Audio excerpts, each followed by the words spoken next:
before we get into the kind of real nitty-gritty of this teaching on performance-enhancing drugs, I want to introduce you to a few individuals. Okay, so here's one. His name is Armstrong, more of which in a second. So there's one, Armstrong. Let me introduce you to a second. This one's name is Coleman. Okay, happens to be called Christian, but we'll call him Coleman here. This one here is called Jones. Okay, so let me put the wording Jones here. And this one, I was very unsure whether to use this image or not, but I decided I would in the end. This one here is called Salazar. Okay, and I'm specifically referring to this individual here, not this one. This is Salazar.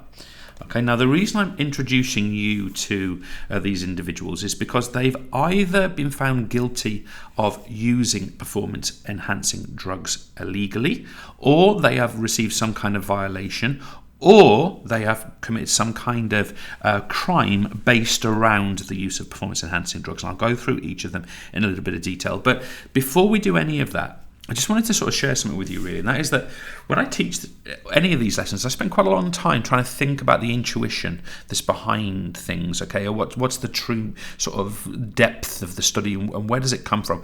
And I thought about it a lot with performance-enhancing drugs, and the feeling I've come up with is that, let's take Armstrong, for example, we're going to talk about a lot today. At some point, he was a young person, and at some point, presumably, he was 18 or he was 21 or he was 22 or whatever it happened to be, and that young person took a decision, and it went on to effectively ruin them. Okay, that decision, and then they're all different, these cases, by the way, but in this case with Armstrong, that decision to go down the path of performance enhancing drugs ruined him. And I think it's the intuition behind this performance enhancing drugs is that you got to remember, at some point he was a young person who didn't take drugs, but at some point that decision happened, and we've got to look at the reasons why that might happen. But I think what it says to us is that inside every person, no matter who we think they are, there is some balance between good and bad. There is some kind of conflict going on. And I think performance-enhancing drugs really emphasizes that point, that people of different kinds can go towards the good or they can go towards the bad. I mean, these are subjective notions, of course. But I think behind all of this, that's important. Now, that's all fine.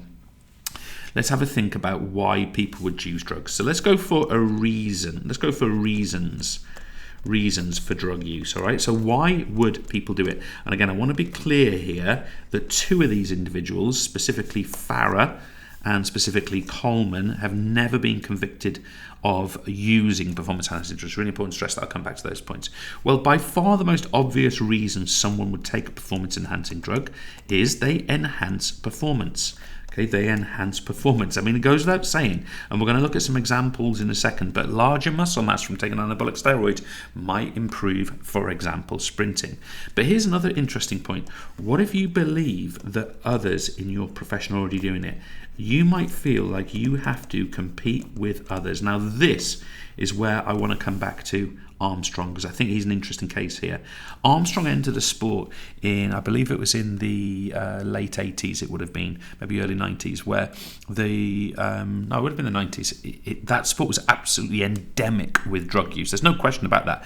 And this guy, the drug cheat that he is, he entered that sport. And presumably some aspect of his decision was based around the notion of, well, I have to compete here. I'm not giving him a getaway. I'm not giving him a get out of jail free card. I'm just saying that's the reality, and I think it's something to consider. But there is another aspect of this, that increased chance of winning, it can come with kind of fame and wealth. Now, Marion Jones is an interesting case here. This athlete was implicated in the Balco Bay Area laboratory company scandal involving numerous athletes. Britain's Dwayne Chambers was also implicated. And she effectively lied under oath. She made millions of dollars through her athletics career. She won world championships. I don't think she won the Olympics from memory, but she won multiple world championships. She got as close as anyone's ever been to the women's 100-meter world record. No one's got near it for decades. I mean, it's also interesting to consider why it is so low, and the person that broke that world record back in the 80s, maybe, well, let's not go there. But anyway, this person ultimately committed perjury.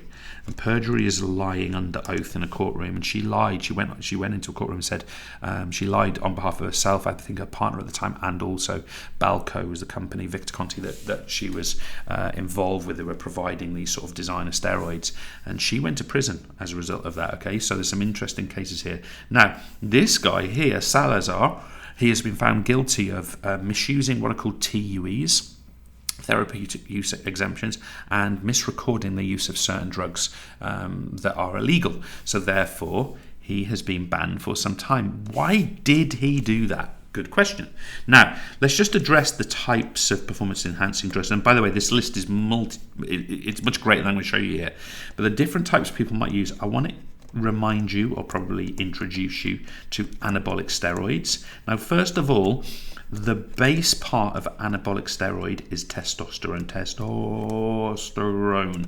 Okay, so the male sex hormone testosterone is taken in different formats, and the role of this is to up-arrow increase muscle mass. This is really effective for anaerobic, power-based, speed-based performance. That's why, in the case of Christian Coleman, currently, as I record this, fastest person on earth, as competing, that is, that's why, although he's never been caught for using drugs, and as far as I know, he hasn't used drugs, who knows what the future brings, but the point to make here is that he has missed numerous and repeated testing episodes, and one of the reasons that testing is so important is because this anabolic steroid is a training drug, and therefore out of season or out of performance testing is really, really important.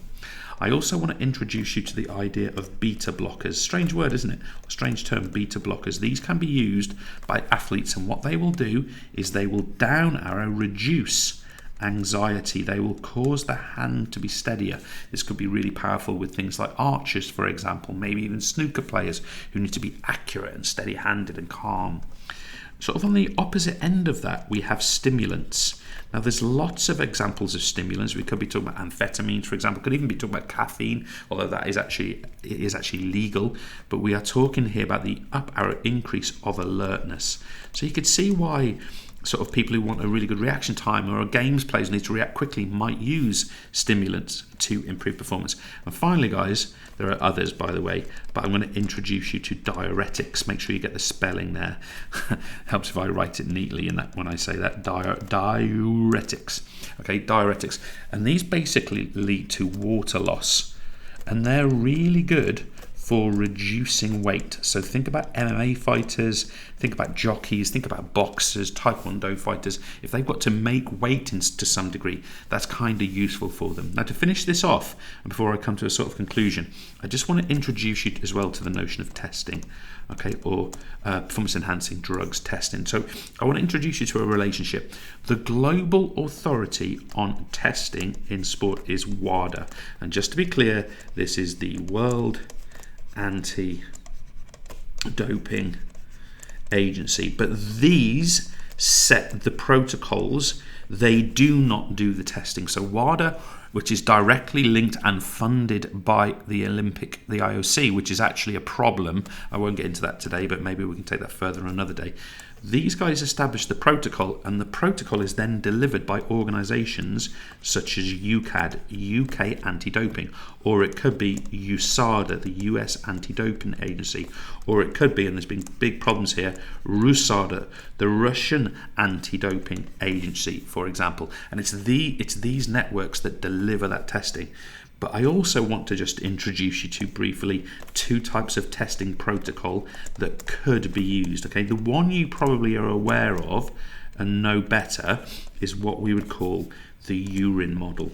Well, I just made that up, actually, the urine model, but it's urine testing. And effectively what happens is a sample A and a sample B is taken at the same time, often out of competition, but also in competition, and A is tested, and if A is proved positive for a substance, B is then tested to ratify the positive result in A. That gives it effectively a very, very valid result in this way.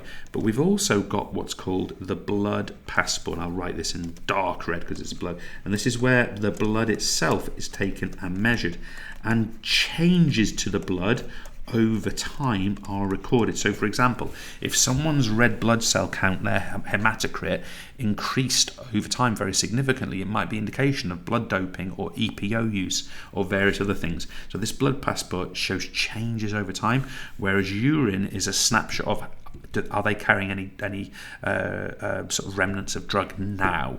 Okay, so this is kind of an interesting thing to reflect on. But I want to take you back right to the start. I want to take you back to Christian Coleman, who, as I write this, has missed at least 3 consecutive tests and therefore has been banned, or they're threatening to ban him. I think they're going to. Armstrong, who won this Tour de France 7 times, although he was stripped of those titles, and he was found guilty of taking what's called EPO, which is something that stimulates red blood cell production. He took testosterone or anabolic steroid. Testosterone. And he also took numerous pain relievers. He also blood doped. Okay, so he did blood transfusions. Marion Jones here, by the way, her name is Marion, as a nice example, Marion. She was involved in what was called the Balco scandal. Okay, and from memory, I believe she was involved with what's called HGH, or human growth hormone. And Salazar here, very recently, as I record this at least, he's been guilty of misusing, I believe, TUEs, therapeutic use exemptions, and also other illegal drugs. And I just want to come back to this point. I believe the interesting thing about performance-enhancing drugs is to find these individuals at the moment they make the first decision to go here. That, at the heart of it, then unveils the reasons someone might do this, what they choose to do as well. Okay, and I think that's a really interesting point to leave you on.